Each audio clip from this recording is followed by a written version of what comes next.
உலகளாவிய அளவில் இந்த எண்ணெய் எரிபொருள் தட்டுப்பாடுகள்லாம் ஏற்பட்டிருக்குது. இந்திய அரசும் கூட சில சட்டங்களை அத்தியாவசிய பொருள் சட்டத்தில் எரிவாயு இணைப்புகளை பார்ப்போம் அப்படின்னு சொல்லியிருக்காங்க. ஆமாம்.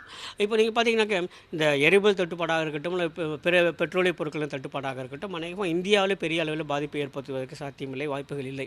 ஏனென்றால் ஏற்கனவே நம்மிடம் தேவையான அளவுக்கு கையிருப்பு இருக்கின்றது. அது மட்டுமே இல்லாமல் அவசர தேவைக்கு வேண்டுமானால் கூடுதலாக எவ்வளவு தேவையோ அதை தருவதற்கு ரஷ்யா தயாராக இருக்கிறது என்று அதிகாரப்பூர்வமாக ரஷ்யாவிடம் தெரிவித்து விட்டார்கள். இந்திய அரசும் அதை ஒப்புக்கொண்டிருக்கிறது.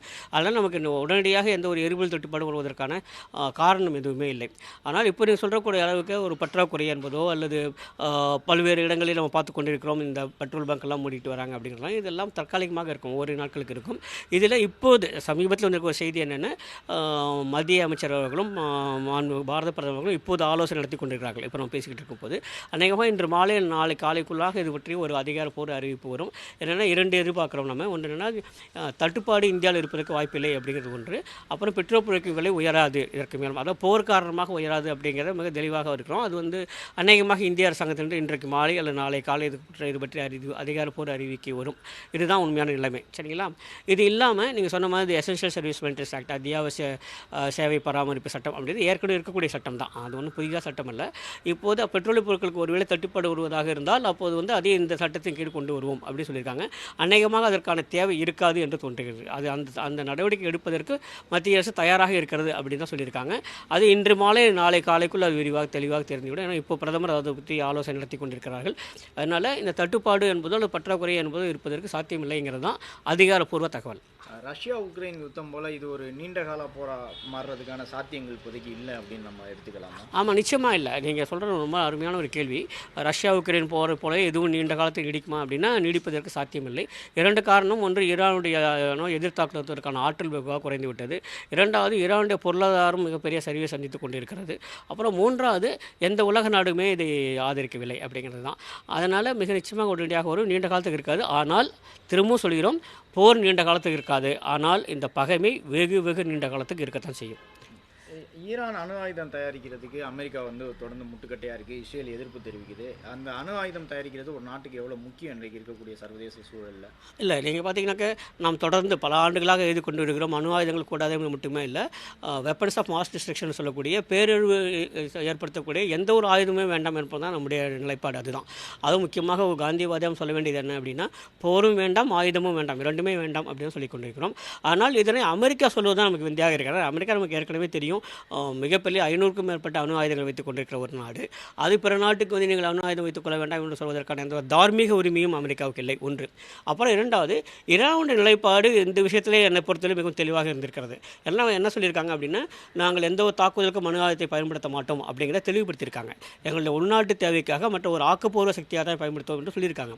மூன்றாவது, அமெரிக்காவுமே கூட என்ன சொன்னாங்க, அமெரிக்காவும் இஸ்ரேல் என்ன சொன்னாங்கன்னா, சென்ற ஆண்டு ஜூன் மாதம் ஈரானில் இருந்தக்கூடிய மிக முக்கியமாக சில நட்டான்ஷா அப்படிங்கிற ஒரு பிளான்ட்டு இதெல்லாம் தாக்கி அழித்தார்கள். அது மட்டுமே இல்லை, அணுசக்தி தயாரிப்பில் யாரெல்லாம் முக்கிய விஞ்ஞானிகளாக இருந்தாலும் அவர்களும் கொல்லப்பட்டாங்க, விஞ்ஞானிகளையும் கொல்லப்பட்டாங்க. அதுக்கப்புறம் அவங்க என்ன சொன்னாங்கன்னா, ஈரான் அணு ஆயுத தயாரிப்பு ஆற்றலை முற்றிலுமாக இழந்து விட்டதுன்னு சொன்னாங்க. அது சொல்லி 200 நாட்களுக்குள்ளாக அது எப்படி மீண்டும் உங்களுக்கு அணுசக்தி ஆற்றல் வந்தது அப்படிங்கிறது தெரியல. அப்படி ஒன்று இருப்பதாக நம்ம ஒப்புக்கொள்ளவில்லை. சரிங்களா? ஒன்று.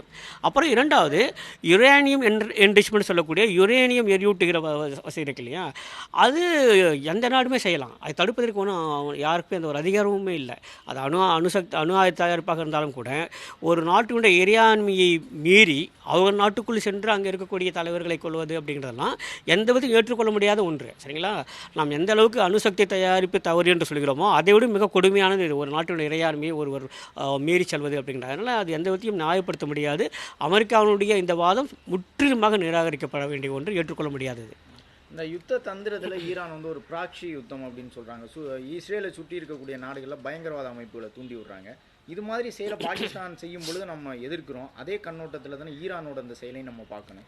நிச்சயமாக நீங்கள் சொல்கிற ஒரு விதத்தில் சரிதான். என்னென்னா, ஈரான் பிற நாட்டில் இருக்கக்கூடிய பயங்கரவாத குழுக்களின் மூலமாக இஸ்ரேல் மீதும் அமெரிக்கா மீதும் தாக்குதல் நடத்துகிறது அப்படிங்கிற ஒரு விதத்தில் ஒரு ப்ராக்ஸி வார் தான்.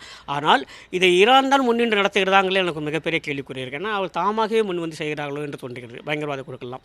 அப்புறம் இரண்டாவது, மிக முக்கியமாக ஒன்று பாருங்களேன், ஈரான் தாக்குகிற இலக்குகள் எதுவுமே நேரடியாக அந்த நாட்டு இலக்குகளை தாக்குவதில்லை. அங்கே இருக்கக்கூடிய அமெரிக்க தளங்களே தாக்குகிறது. ஈரான் நீங்கள் பார்த்தீங்கன்னாக்க அது எந்த நாளும் குவைத்தாக இருக்கட்டும், சவுதியாக இருக்கட்டும், பஹ்ரைனாக இருக்கட்டும், எங்கே இருந்தாலுமே அங்கே இருக்கக்கூடிய அமெரிக்க தளங்களை குறிவைத்து தான் ஈரான் தாக்கி வருகிறது. சரிங்களா, அவங்களுடைய சிவிலியன்ஸையோ அல்லது அந்த நாட்டு அமைப்புகளையோ தாக்கலை.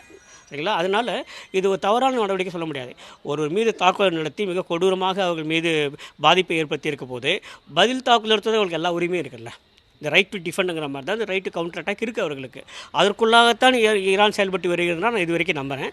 நீங்கள் சொல்கிற மாதிரி சில ஹஸ்புல்லா மாதிரியான சில பயங்கரவாத குழுக்கள் அது நடத்துகிற தாக்குதல் நேரடியாக ஈரான் சொல்லித்தான் செய்ய வேண்டும் என்பதில்லை. ஏற்கனவே ஒரு நிலைப்பாடு அதுதான். எப்போது ஈரான் எந்த ஒரு நாட்டை தாக்கினாலும் பதிலுக்கு இவர்கள் தாக்குவார்கள் எதிர்பார்த்து ஒன்று தான். ஆனால் ஈரான் தூண்டித்தான் இவர்கள் செய்தார்கள் அப்படிங்கிறது இல்லை. அவர்களுக்கு எதிராகவும் இஸ்ரேல் நடவடிக்கை எடுத்து வருகிறது. நாம் எப்போதும் நம்ம நிலைப்பாடு ஒன்று தான். பயங்கரவாதத்தை ஆதரிக்கவே இல்லை நிச்சயமாக. ஆனால் ஒரு நாட்டின் இறையாண்மையை, ஒரு நாட்டினுடைய பாதுகாப்புக்கு உறுதியாக இருக்கக்கூடிய அந்த நாட்டு அரசை, அந்த நாட்டின் உயர் அதிகாரிகளை, உயர் தலைவர்களை கொள்வது என்பது ஏற்றுக்கொள்ள முடியாத ஒன்று. அதைத்தான் அமெரிக்கா செய்திருக்கிறது. இதைத்தான் மிக வன்மையாக கண்டிக்கிறோம்.